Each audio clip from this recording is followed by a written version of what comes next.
Okay, today I want to show how I came up with a way to wrap paper in one single fold. Well, actually, it's many folds, but to wrap it completely around in only a few cuts. And this is a typical block. And this little templates that I've created has little measurements down here at the bottom to make sure that when you print it as a PDF, it's staying 2 inches. This is a 2-inch cube here. So I'll put that off to the side. And here it is, folded around following this pattern. 1, 2, 3, 4, and then 5 would be sticking up. And you fold that down and glue it. And then on the bottom, you can either fold it up from the bottom or turn it over and fold that down and glue it. So that's what the end result of using the template should get you. But what you really want is you want it with art on it on each side of the cube like that. So you can see 1, 2, 3, 4, 5, 6. And you just cut that out and fold it around this empty wood block with some glue of some kind. So I'll put that out of the way too. And then I will show you the steps that I've been doing to do this on an iPad with Procreate. Now, I'm sure Photoshop, maybe Canva, there's a lot of things you could use. I think this pencil's working. Yes. Okay, so here on the iPad, which I hope shows up clearly, some of the words may not be so readable, but that's okay. Let's go into Procreate. And you can see I got one started. We'll look at that in a second. But there are 3 templates. There's one for 1-inch cubes, which has 1, 2, 3, 4 in it, because this is a regular piece of paper, 11 inches by 8.5 inches, just like Xerox paper. And then this is the one we will be using right now, the 2-inch cube. Again, just one on the paper. And then for a 3-inch cube, it's a little different. You really have to have 2 folds, I'll call them. Like 1, 2, 3, and that's the top. And then you turn it over, 4, 5, 6, and glue. So there's not one piece to fold. There's 2, but they're close together, so the cut should work out pretty good. So let's go into this one. Wait, I guess I should show you from the start so it's clear what happens with a new one.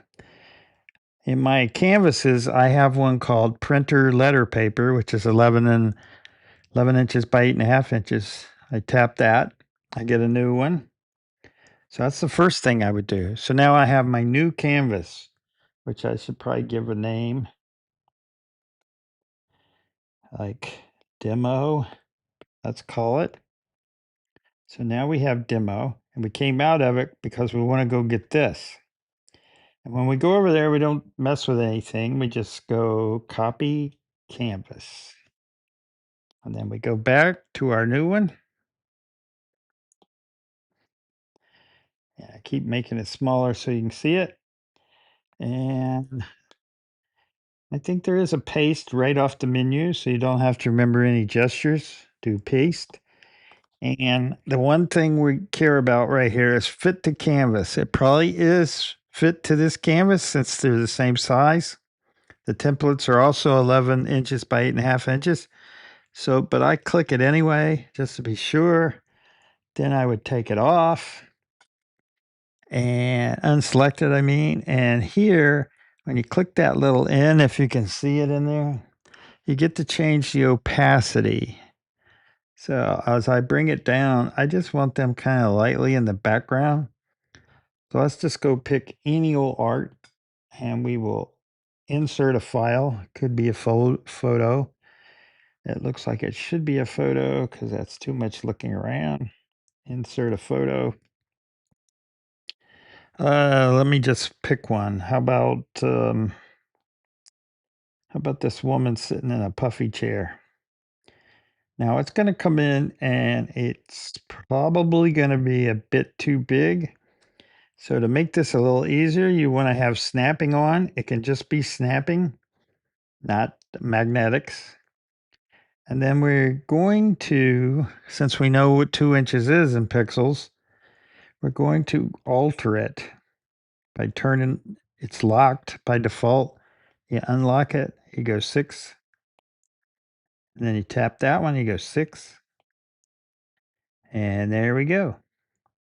Now, that should, let's just pick one in the middle here so it's easier to see. And sometimes you have to pinch out or push out or whatever it's called to line this up. And it went back where it came from. So it's off over here. You can do like little taps straight up and down. I saw the line go away. There's a bit of a line over here. And unselect it. It's not perfect. You would work with that a little bit, but it might be close. Sometimes it might be nice to have a little bit of gap between them. And in the end, you would have all 6 of them, and you would turn off this. And then you would see 4, 5, 6. And you would go and let's see if I can do it. Share. Okay. PDF. You want the best quality probably, unless you're just testing. And now when that comes up, I can select print if you see it right there. And you want to make sure it says letter. Right now, I can't find a printer because it's been turned off. But right there, it says paper size, US letter. Now, in other countries, this might be different, but you're trying to use your regular old paper until you think you're done. Then you use some fancy paper, which is probably the same size as well. And then that would get you the printout like this, that you can then take scissors or X-Acto knife or whatever and get the end result, which is stuck to a cube.